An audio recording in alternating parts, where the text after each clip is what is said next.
Hey there, welcome to First Look. We're back on the trail because I got to tell you, I didn't know this was going to happen, but all of you really seem to like it when I'm outside. And I'm back in North Park, and I'm kind of in the same basic place I was before. I'm just starting at a different point. And I got a lot of there are a lot more of you who view this when I'm outside. So I thought, you know what? I am a man of the people.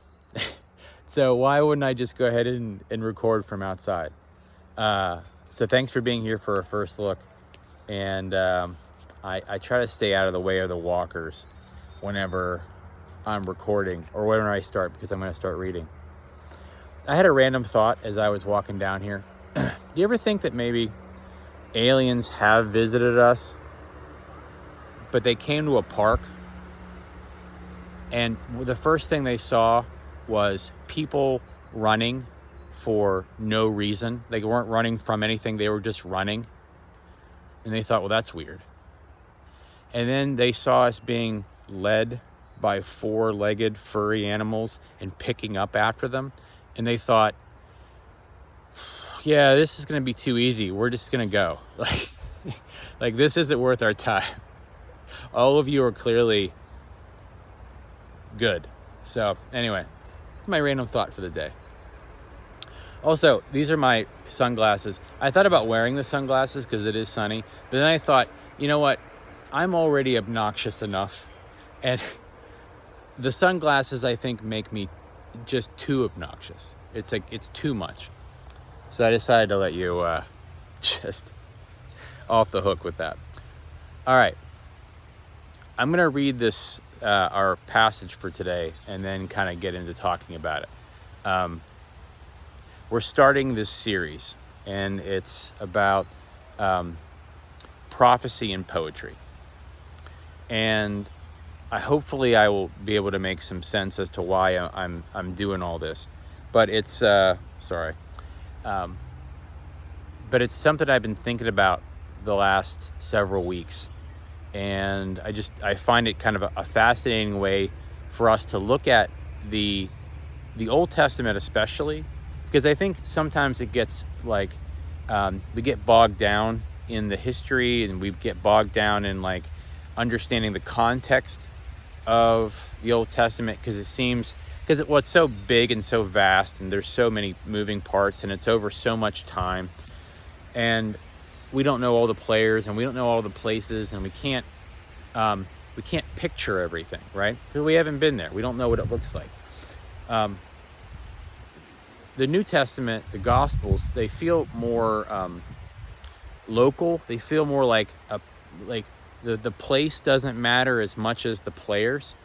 But in the Old Testament, I always feel like they're setting up, kings and kingdoms and battles, or geography matters, and I think that the history of that can feel a little like over there, like hard to kind of grasp.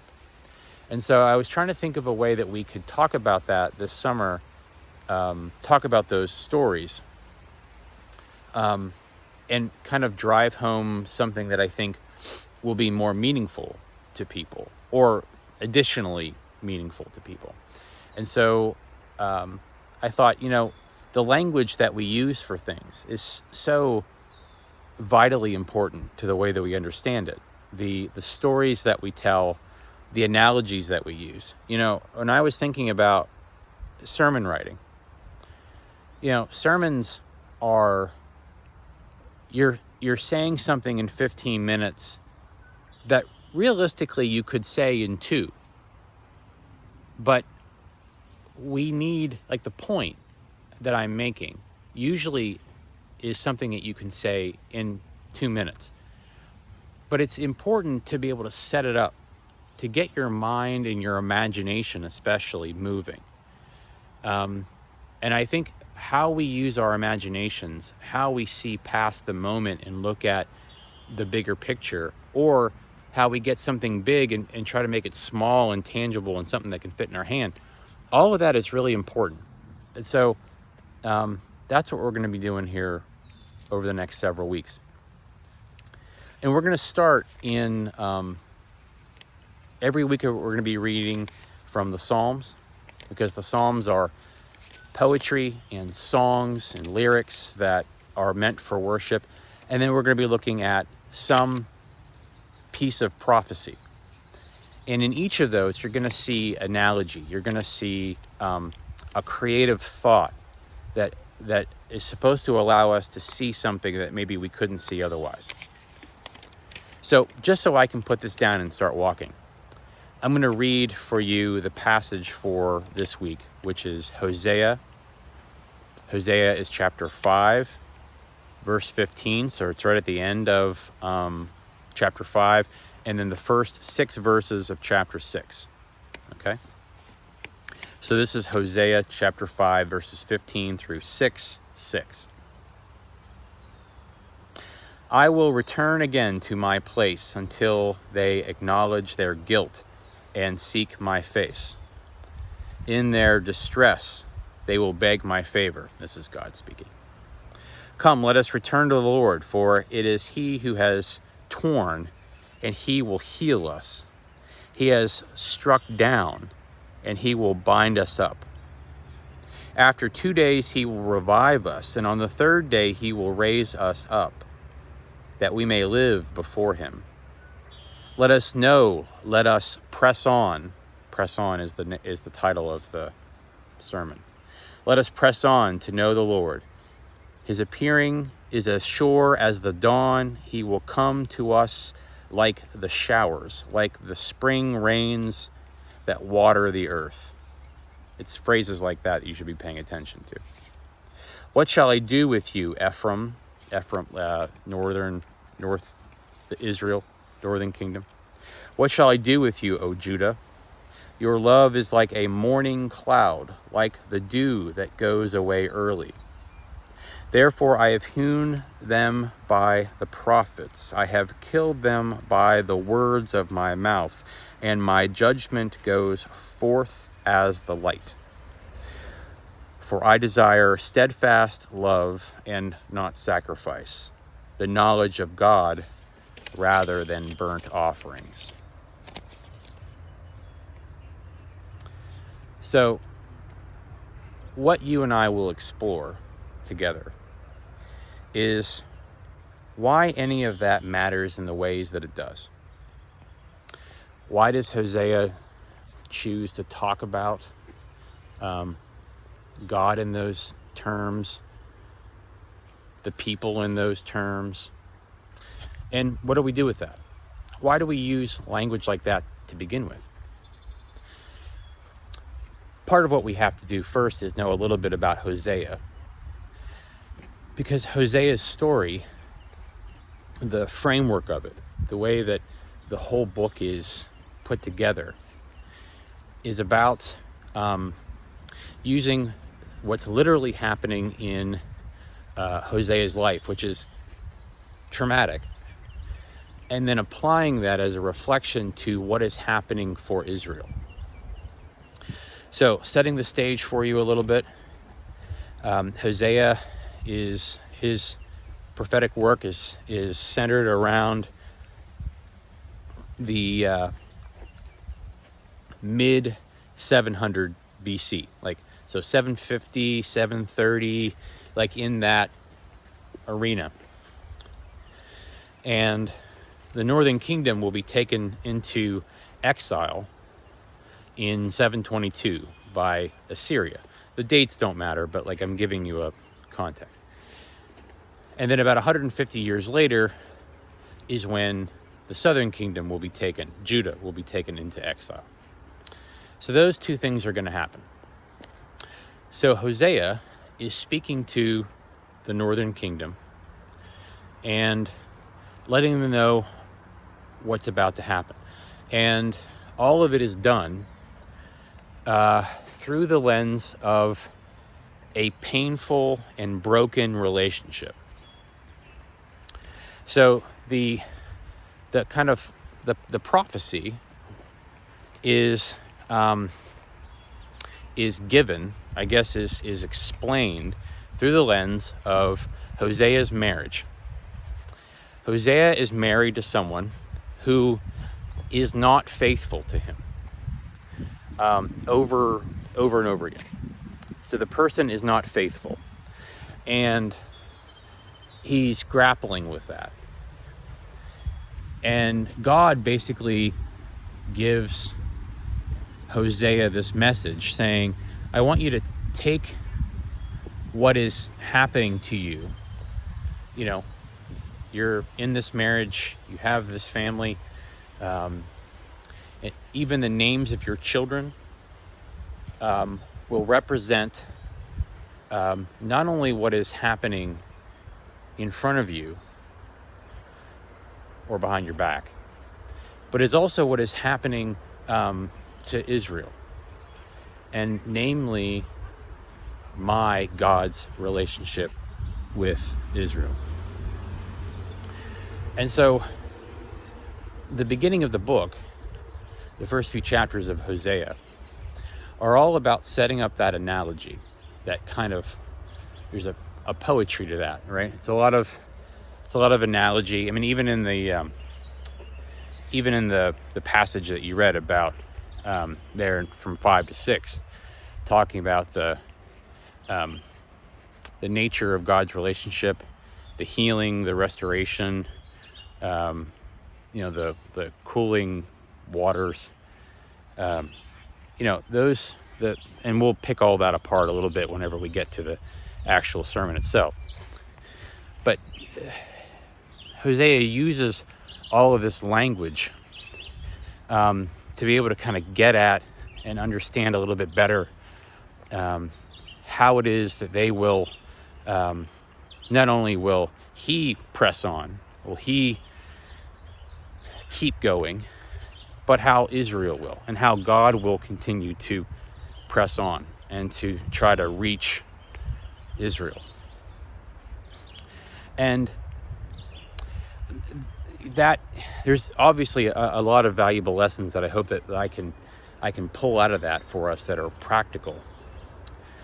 But honestly, what I really want to be able to plant for you, which I think is important, is not so much what's happening for Hosea specifically, but how it is that Scripture is used like that. Why it's done like that. Why aren't we just given messages, just historical messages, and that's it? You know, you could wonder why the Bible doesn't just all feel like the same type of book. Because I think what a lot of people appreciate a lot of the time is something that feels grounded in historical fact. And we talked a little bit about that last week when we were talking about like Youth Sunday and setting up testimony and why testimony is important and that kind of thing. And one of the things I was trying to get at is how we value the stories that are told to us in Scripture. And because we are people who tend to spend a lot of time on, liking the fact that there's some factualness to Scripture, that's important to us. And one of the things that I think we need to remember is that not all of Scripture is written like that, nor is it intended to be written like that. Written history, documentation, was just viewed many times differently than you and I view it. And that's an important thing for us to remember, because what you and I value isn't always what the people who wrote Scripture valued, at least not in the same way or for the same reason.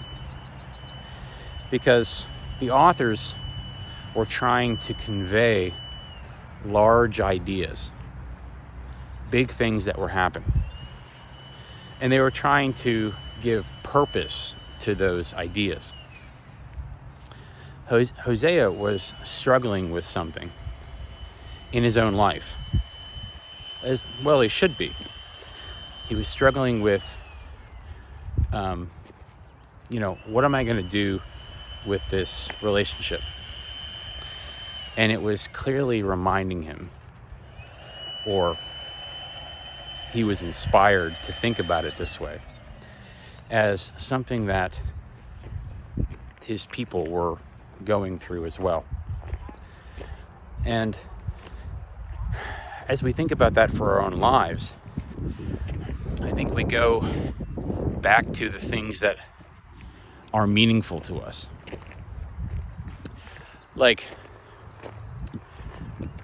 when we have experiences, well, for instance, we heard this testimony from Sam Horton, which was great. And he talked about this mountain that he had climbed. And it really wasn't a story about the mountain itself. It was a bigger story about gratitude. He was happy for the opportunities that he had. He was grateful for what he was able to accomplish, not only physically, but because of the circumstances around him, because of the people around him, because of the opportunities that he had. That he had this experience that was meaningful. And you or I knowing literally where, I don't remember what the mountain was called. I think it was in New Mexico, but again, that doesn't really matter, because the truth of the gratitude is what mattered in the moment. And I think that's a big part of the way that at least I start to see scripture as well, is that you and I are always, if we want to spend time on it, there are a lot of ways and a lot of moments in scripture where, one, we don't have a historical record for. Like, for instance, historians would tell you that the Israel being enslaved in Egypt and then going across the desert and then landing in the Promised Land, that whole experience has a lot of historical holes in it. We can doubt from a historical context, from an archaeological context, there's a lot of doubt behind the enslavement of Israel and their escape from Egypt. That whole trek and the whole thing. There just are. And, if you want to look that up, you can, but, again, there's going to be on both sides. But I think what you and I count on is that, maybe even more than the historical piece, is what that story means for the people of Israel. Because we can debate, or we can look at the historical elements of that, and maybe struggle with it. But the experience of loss, the experience of needing to find a place, the experience of not knowing where they were going, the experience of not having the resources they needed, the experience of needing to be claimed and loved and cared for, and all of that is a very real part of the people's experience. And what is true for us is always going to be something that we struggle with. Or we can get lost in the details, I guess, of the facts. But the experience, the kind of poetic experience, I think, is also a big part of how we understand what's true in the world. I'm standing at a lake. Well, there's nothing special about this body of water. It's just water. But for some reason, I find it beautiful and peaceful, and, I could be doing this anywhere. There's nothing actually special about this place other than what is special to me about it. the same is true at like a camp. You know, a lot of you have like Crestfield or Pine Springs or whatever camp you like. Well, those places are not perfect, and those places are, they're just places where you hung out with other people and did activities and crafts and stuff. But that's not what they are. Like, they're special places that have, you know, there's something to you that something happened to you there that didn't happen to anyone else. You know, like, you've probably been to a place, and it's not a particularly beautiful place, but like right here, if I had gotten married here, then it would be special to me. It would be a holy place to me because something happened here that I remember. Or maybe not even a literal thing happened, but maybe I just had a thought, or I thought of a story, or, you know, like I had an epiphany, right? That would make the place special. To you, it's just a place where dogs are leading adults around. But we create significance in the moments that we have, in the experiences that we have. And that is part of what I would like to do with Scripture, and part of what I like to do with the power that analogy can have in our lives. And that's, I think, a big part of what I want this series to do, is allow us to step back and think about the language that we use, the images that we use that mean a lot to us, and how in just one little simple phrase, or one little simple one picture, tells us a bigger story about ourselves and makes us feel a lot of different types of things. Here's an example, a non-scripture example, because that's what I asked you to submit to me. So, as you know, I preside over a lot of funerals. And, you know, when you do that, you get to sort of see what people find important, and the music that they play, and the images that they use, and the things that, you know, really mean something to them. And one of the things that I have found is, like, you have these, you have pretty typical scripture passages that people use. But another one of the things that people do is they like to have music that's important to them playing, like at the viewing, just in the background, or maybe when they're about to close the casket, something like that. One particular song that I find interesting that a lot of people use, and it's often men of a certain age, is that in these scenarios, the song I Did It My Way by Frank Sinatra, huge song. This is a song that basically, well, didn't literally happen, right? It's just their lyrics to a song. Now, it was sung by a literal person, but it depicts a concept that I think is important to a lot of men of a certain age. I did it my way. There's a kind of independent spirit about that, something that kind of, I don't know, lends support to the idea that however you lived life, that you did so on your own terms. I don't know if that's a very American idea or how you would describe that, but it's important to a lot of people, at least in the context that I know. And my understanding is that Frank Sinatra didn't even like that song, or he was sick of playing it, like that by the end, he was like, if I never play this song again, it'll be fine by me. But it means a lot to the people who play it, or it did mean a lot to those people.